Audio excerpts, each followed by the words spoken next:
Au milieu de la forêt tropicale la plus profonde, loin de toutes les autres métropoles du monde, se trouve une ville qui semble être une relique oubliée dans une mer d'arbres sans fin, Manos.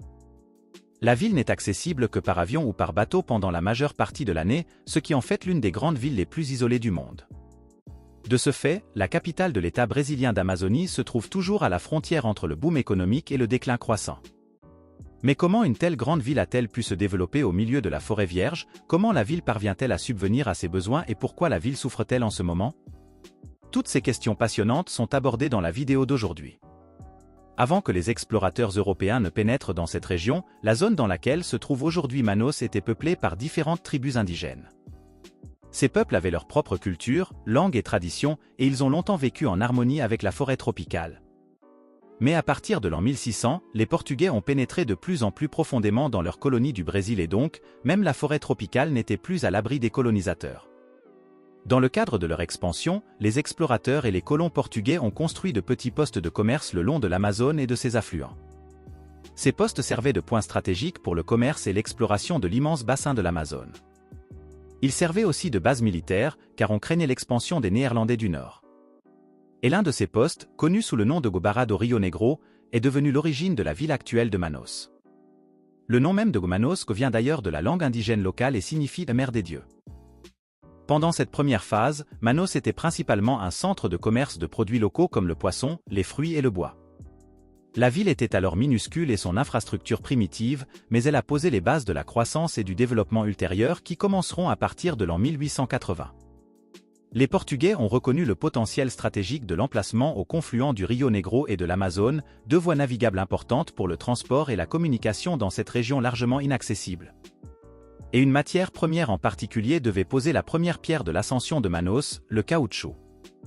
En effet, à partir des années 1870, la demande mondiale de caoutchouc a commencé à exploser.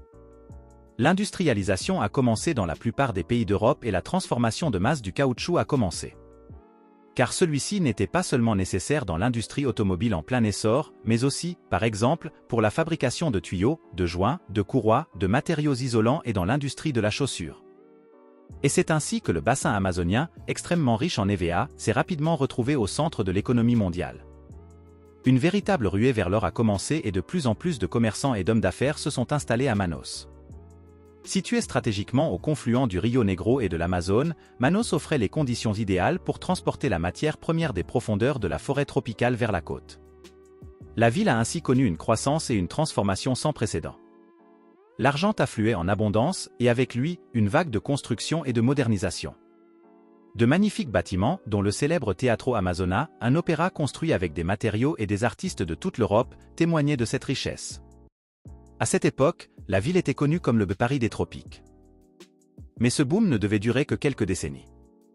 En effet, dès les années 1920, le caoutchouc de plantation gagnait en importance en Asie du Sud-Est, principalement dans des pays comme la Malaisie et l'Indonésie.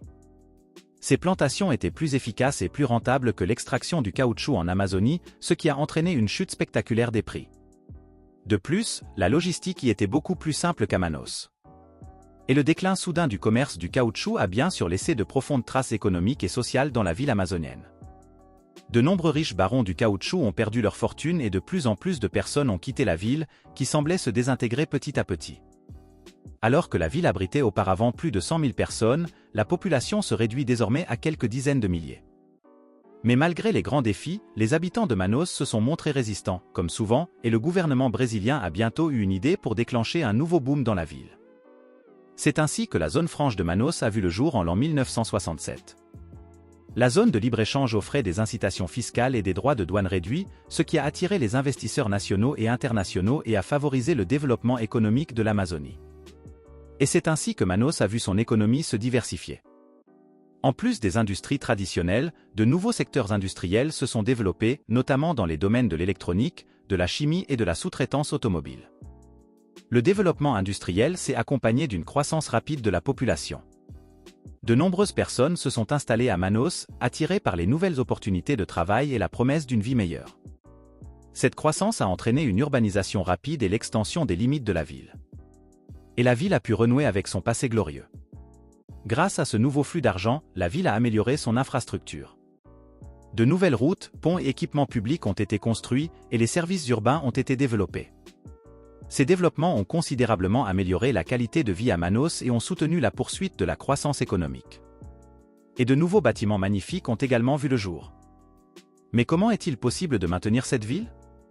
Pour rappel, c'est l'une des villes les plus isolées du monde et les deux grandes villes les plus proches, Belém et Bogota, sont à plus de 1000 km. Tout d'abord, l'infrastructure routière, qui n'a cependant que peu d'importance dans la réalité. Il y a bien quelques petites routes qui partent de la côte en direction de Manos, mais elles sont inondées la plupart de l'année ou bloquées par la jungle épaisse. De plus, il n'y a toujours pas de pont existant sur l'Amazone. Ainsi, presque tout l'approvisionnement se concentre sur l'Amazone et ses affluents, qui sont pratiquement utilisés comme des autoroutes de l'eau. Ce sont les artères centrales de Manos, sans lesquelles la ville ne pourrait probablement pas survivre. De nombreuses marchandises, y compris la nourriture et les matériaux de construction, sont transportés vers la ville uniquement par bateau. Il y a aussi un aéroport, mais il est plus utilisé pour le transport de personnes que pour le transport de marchandises.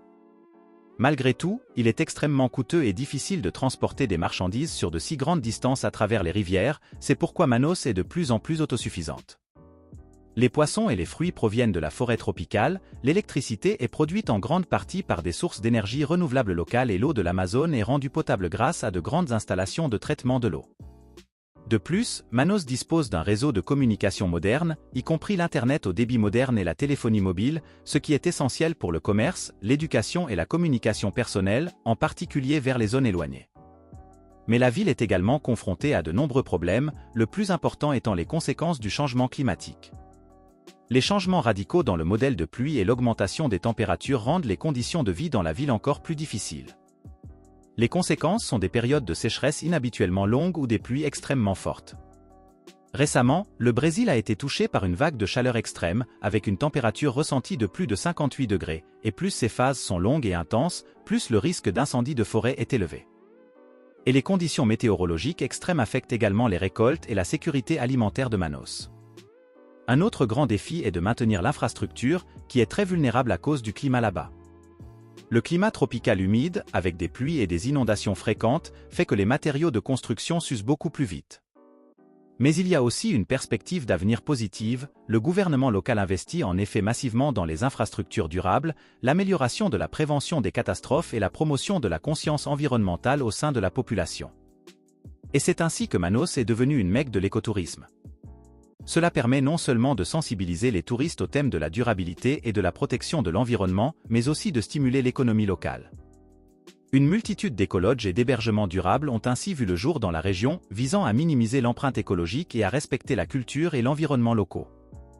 Mais c'est surtout la Coupe du monde de football de l'année 2014 qui a attiré l'attention de la ville.